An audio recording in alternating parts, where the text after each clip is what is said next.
Just a quick word from our sponsors before we get started with the podcast today. This podcast is sponsored in part by Rochester Home Infusion. Rochester Home Infusion provides intravenous medications where it's comfortable and convenient for you in your home, hotel, or temporary residence so that you can get back to living your life. Find out more by visiting Rochester Home Infusion at rochesterhomeinfusion.com or by giving them a call at 507-316-0001. That's 507-316-0001. This podcast is also sponsored in part by Live Atom. Live Atom is a Rochester-based business that helps other businesses grow online by generating more leads. Find out more by visiting them at liveatom.com. That's liveatom.com.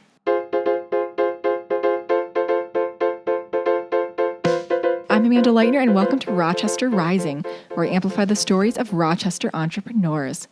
Welcome to episode 153 of the podcast today. So today we sit down with Stefan Madansingh. He's a research and teaching fellow for the Office of Entrepreneurship within Mayo Clinic. So today on the podcast, we talk more about the Office of Entrepreneurship and its efforts to empower and support aspiring entrepreneurs within Mayo Clinic, as well as to support a culture of entrepreneurship in the community in general. And we talk a lot about an upcoming life science business pitch competition called Walleye Tank that's rolling into town on December 6th. So stay tuned. It'll be a great conversation today. So some exciting news as well. The Rochester Rising podcast is now officially on Spotify. So you can now find us through Apple Podcasts, which goes out to basically everywhere that you consume podcasts.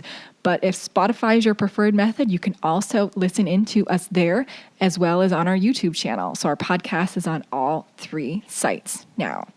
You can always go to our website at rochesterrising.org for more stories of entrepreneurship and innovation. And we are on Facebook, Instagram, and Twitter as well. So check us out on any of those platforms. All right, and before we launch into our podcast today, just a quick word from our other sponsor, Rochester Area Economic Development, Inc., or READY. So READY connects technology-based entrepreneurs to local resources to support and help grow their companies. READY manages a technology incubator downtown called the Mayo Clinic Business Accelerator and administers 2 investment funds that invest in new companies. Go to ready.com for more information. That's RAEDI.com. All right, so now on to episode 153 with Stefan Madansingh.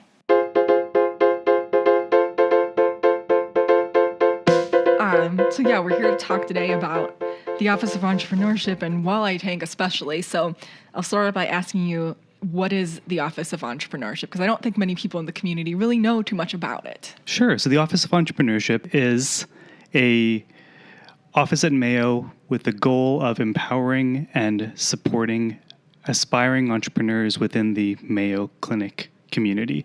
So our goal is to help build this culture of innovation and entrepreneurship through education programs, through grant writing supports, through community events, primarily the Walleye Tank, which we'll be talking about a little bit more today. Yeah, and I think that education piece is so important because, I just recently it is new, so I shouldn't say I was late behind the wheel, but Kauffman Foundation just put out a new business plan for, America.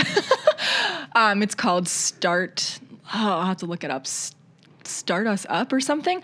But anyway, it has 4 pillars of the way that at a legislative level and a community level, we should be thinking about entrepreneurship. A lot of the times, and we won't get political, but a lot of things are geared towards more bigger businesses. So how do you support businesses that are just starting up, hence the name Start Us Up.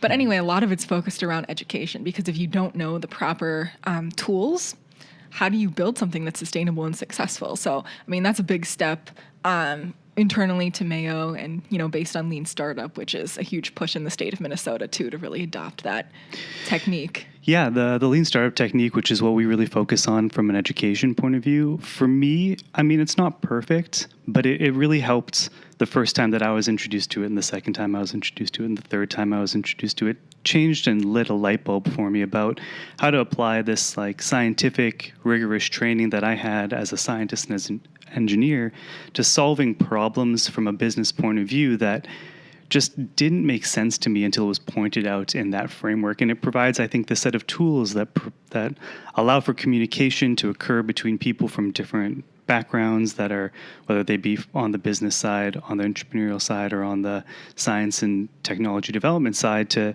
speak the same language and try to understand problems from multiple perspectives. I think it's a really helpful tool, and that's why we really focus on it in the education that we provide. Yeah, no, I really enjoy it too. As a scientist, having a business hypothesis, going out and testing it. Otherwise, you're building a product in a vacuum for who knows who. Absolutely. So it's a good technique, or a good tool set to have. So the Office of Entrepreneurship has roles internal to Mayo and then in the community as well. So can you talk a little bit about the different kind of products and services on both those levels? Yeah, so primarily internally, we focus on those education pieces, like I mentioned. And so we have one class that we've run a series of time, which is a case studies and entrepreneurship class, and it's run through CCATS. We have a series of other classes that are being built and being offered throughout the next upcoming year, as well as an upcoming certificate program and master's program in innovation and entrepreneurship, which will be starting up later in 2020, which we're really excited about. So we're working to build some more course material about that. Also internally, we provide support for grant writing. We provide support for accessing other resources along inside the Mayo ecosystem and engaging closely with the Office of Translation and Practice and Mayo Clinic Ventures to help promote the idea of innovation and aspirations of entrepreneurship to support the members of our community that might be interested in taking on those challenges. The next things we do outside of the Mayo sphere, technically, is to try to really, again, reinforce and promote that culture of entrepreneurship in the greater Rochester area. And the primary way we do that is through the pitch competitions that are held biannually with the University of Minnesota and are sponsored very strongly by the Collider Foundation, which is fantastic. We love to have them around and supporting us throughout the years. And this year, we're happy to announce Medical Alley as another sponsor, which has been great and really helping us to broaden our reach and access in the greater Minnesota ecosystem. So we're very excited about that, and it is coming up soon. Yeah, I think that whole ecosystem building is so important. So it's great to see the Office of Entrepreneurship playing a role in the community. Because we can't support our entrepreneurs alone. Yeah. And so we're trying to, and I kind of have this aspiration of bringing in speakers and groups from around the Minnesota area on a semi-regular basis. We were successful in bringing Mary Grove from Revolution Ventures and Rise the Rest earlier in October to do a little bit of a fireside chat and talk about some of the work that they're doing. And we're excited to have Deed represented to talk a lot about Launch MN, which is coming up, and that's very exciting. So Nina Mulgard will be at the Walleye Tank to talk a little bit about that, which is great. Yeah, that's exciting. Yeah, I'm just, tomorrow I'm doing a podcast, or I need to record it today, about Launch MN. I heard Neela talk last week, and they're actually coming out. Well, this will air after that one. But anyway, there's 2 pots of money out right now, the innovation grants, which I'm sure, there's a lot of interest internally for that, which there should be, because there's an SBIR STTR match for phase 2. Yep. And just there's money for ecosystem building, which has never, to our knowledge, been recognized in the state as, and it's not even it's for doing the work that you're already doing. It's not for, my understanding, expanded efforts. You're already doing it. It's not for someone to get into it, which I think is fantastic. It's really exciting. Yeah, I think that's going to be a great initiative, and we're looking forward to seeing what kind of comes from it. Yeah, no, I'm really excited, and we have a lot of interest in the area. We have Xavier Fergola on the board, as well as Christine Beach from the area. So it's really exciting. You started in this role during the summer, right? Just a few months. No, maybe not. Kind of, not technically. Depends who's listening. So no, that's not true. It's been October 1 was when I started. Yeah, that's right. Okay, so it's really been 6 weeks. It's been a busy 6 weeks, but it's been really good. It's I think I've been familiar with the ecosystem, and you and I have known each other for a little while as well, and so it's not been a complete culture shock to me, but it has been busy, and it's been a lot of fun. I've been enjoying it. So what's your really passion for this role for entrepreneurs, and what do you want to accomplish during your time with the OE? Like what would be a win for you at the other end? And I know that's a hard thing to answer, but Yeah, I think a big part of it for me is kind of the realization I've had over the last few years being a staff scientist and a researcher is that I'm most motivated when I'm around exciting new ideas, and that's what I really love. And so I've been looking for ways to start steering my career towards a path that allows me to engage in innovation and entrepreneurship more effectively. And this was a perfect fit for me at the time. I come from a background and working in startups prior to coming to Mayo, and I love it. And it's when I'm at my most passionate and excited about the science and the work that we're doing. So this has been a great opportunity, and I'm really excited about trying to help push forward not just the educational tools that we're using at Mayo, because there are just these phenomenal scientists and engineers and innovators in the ecosystem, but also to better get embedded in a local ecosystem like I was in the last city that I lived in. And it's exciting. It's the best way to describe it. I really love it. Yeah, no, I agree with that. It's best just to jump in. And you've been out to a lot of stuff in the community, which is great. That's the only way, like you said, to learn about it. Get out and get outside the building, right? Something like that. Yeah, get outside and explore. Okay, so we wanted to talk about Walleye Tank, the Office of Entrepreneurship's life science business pitch competition. I think it's in.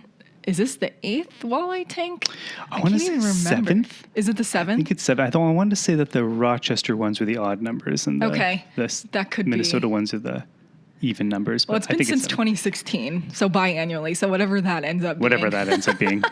It's 7 or 8, somewhere between 6 and 8. Let's put it that way. So, what is Walleye Tank for people who, I'm assuming most people know what it is, but maybe some people don't. I think you started off perfectly. It is a life science. It's a pitch competition with a life science lean. It's typically we are looking for companies that are in the life sciences realm, but not exclusively necessarily. It is a Y Combinator style pitch competition with 3 categories catering to the whole range of startups in terms of development. So we have very early stage, basically just conceptual startup companies, all the way to professional post-revenue companies pitching their ideas to a community of investors, entrepreneurs, scientists, researchers in the Rochester area and really all over Minnesota. So we've been pretty successful in bringing people in from across Minneapolis and the northern parts of the state as well to participate and or pitch. I think we may actually have a couple people from outside of Minnesota pitch this year as well, which we're looking forward to. That'll be exciting. And this year we're offering cash prizes for each of the groups. There's small nominal cash prizes really to kind of help boost the next small ask for each of these groups. And of course, the ongoing prize for participation and success in the Walleye Tank has always been preferred entry to the Minnesota Cup, which really is a big step ahead for lots of these small startup companies. Yeah, and I will say it's really hard to get into the Minnesota Cup. So if it's, if you've made it through a lot of that, the large application round, which I'm not even sure how many applications they get, I want to say it's in the thousands, it's, that's a huge opportunity to get ahead the competition basically and get into the semifinal round. It's one of our biggest value props that when it comes to why would you want to participate in the Walleye Tank is really you get this exposure. We offer a lot of access and we offer some mentoring, especially to the early stage teams that are interested in learning more and getting in front of more people, doing more customer discovery, and then really getting eyes on your idea and getting eyes on your mission to hopefully promote you and propel you forward into the Minnesota Cup. Yeah, so developing the pipeline, making it stronger, right? Yeah, that's perfect.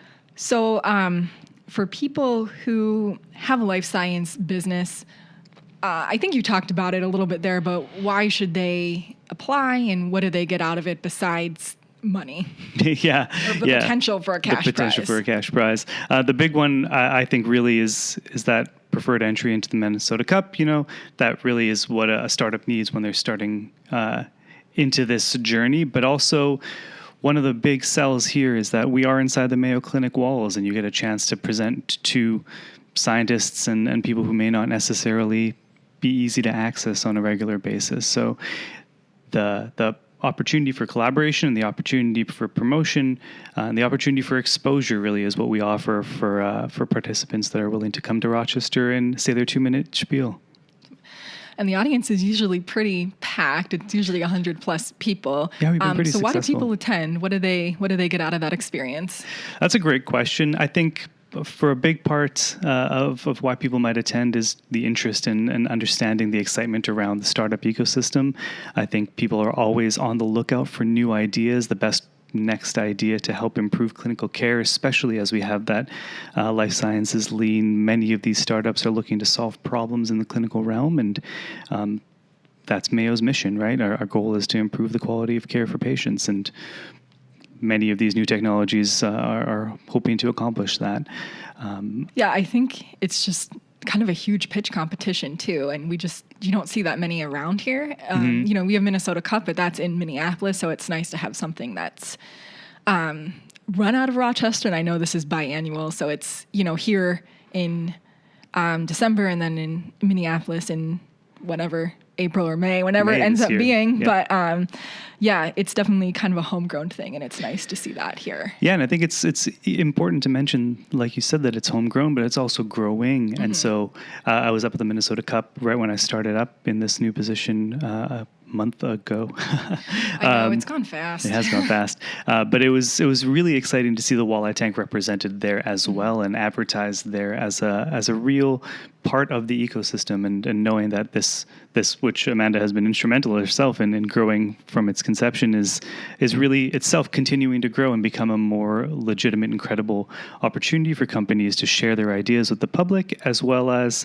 just a really great event for getting your idea out. Yeah, I would say it changes a little bit each time, which is good. That means that, you know, things are adapting and being modified based on, you know, feedback and the state of the community. So it's always a good thing.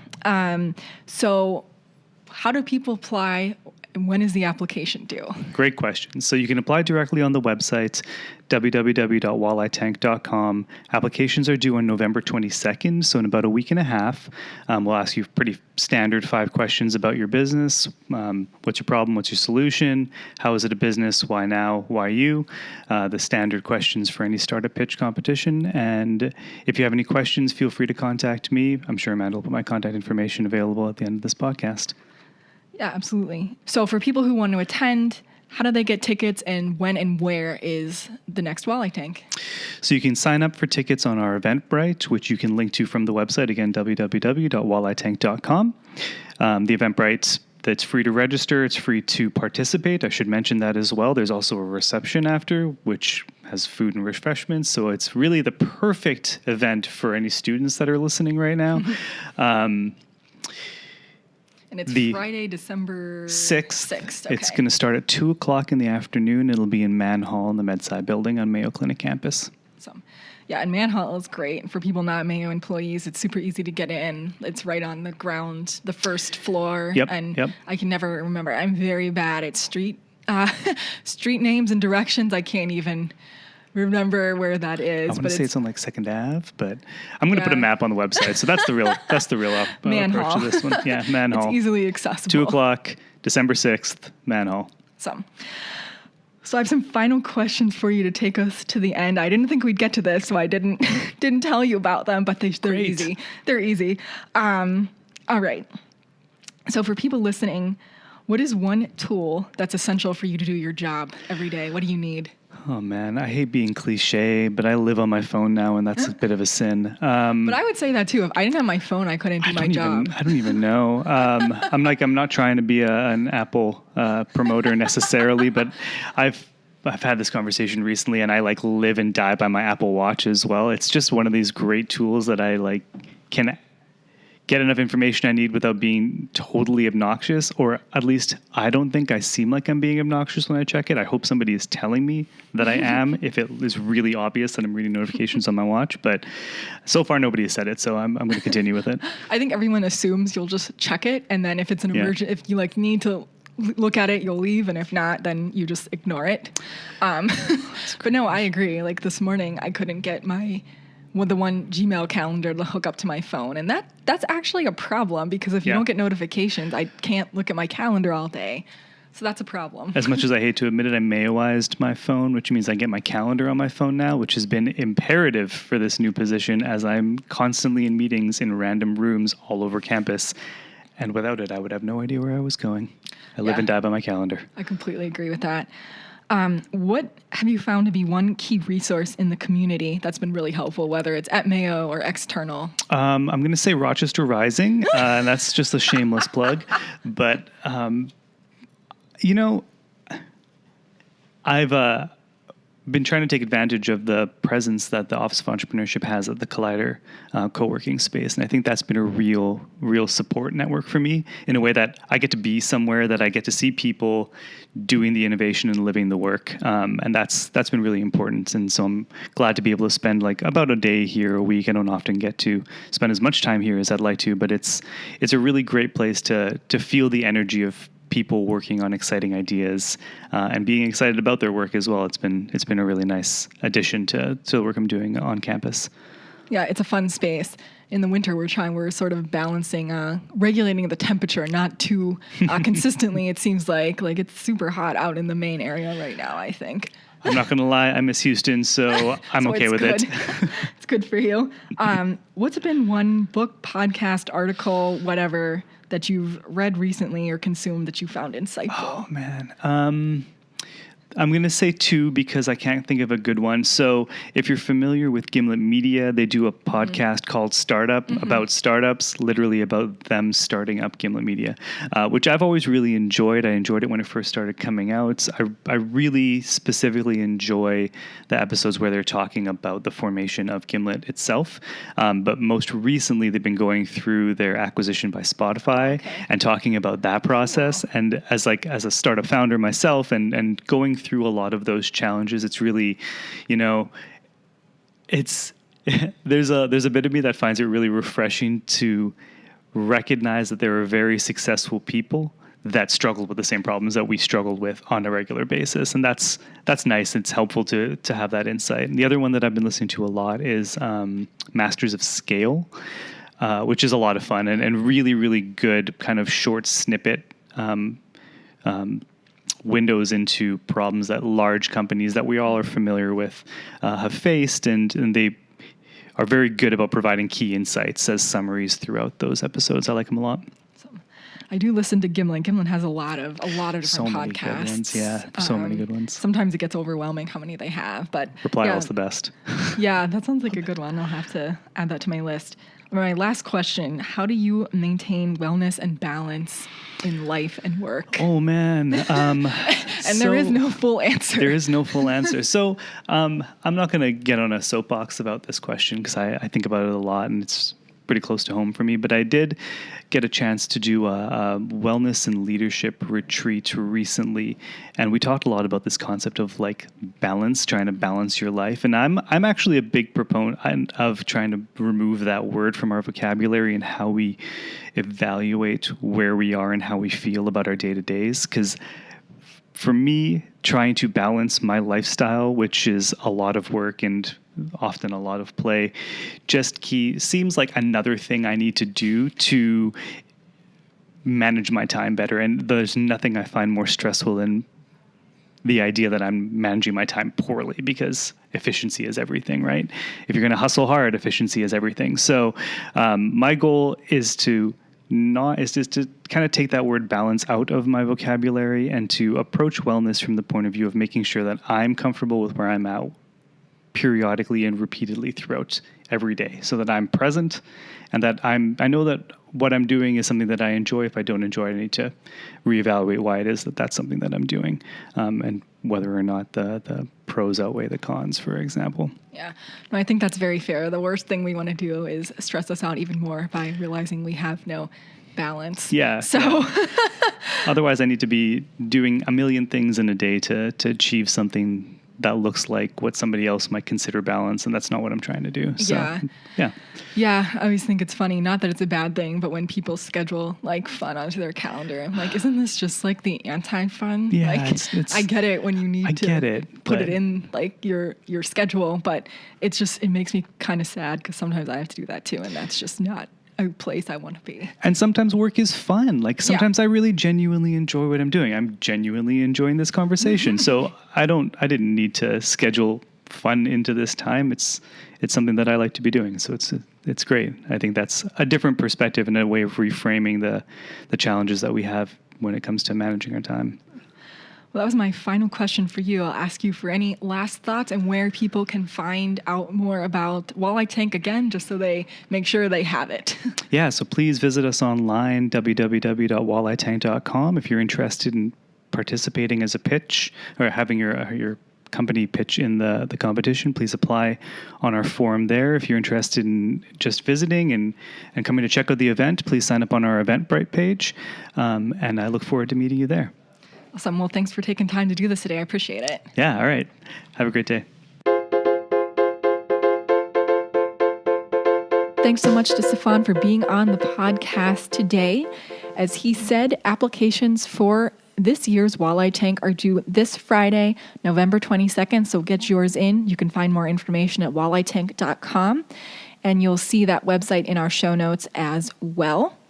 And you can get tickets to the December 6th event on Eventbrite, and we'll have that registration link in our show notes as well. So be sure to register and attend, and if you have a life science company, think about pitching. So again, you can find this podcast, well, we already found it, but we're on Apple Podcasts, Spotify, and YouTube. You can find us as well on many social media platforms, and the best way to stay informed with our latest content is through our weekly newsletter. So you can subscribe to that through our website at rochesterrising.org to never miss a story. All right, that's a wrap for the podcast today. Be sure to subscribe to our podcast and rate us wherever you consume your podcast content.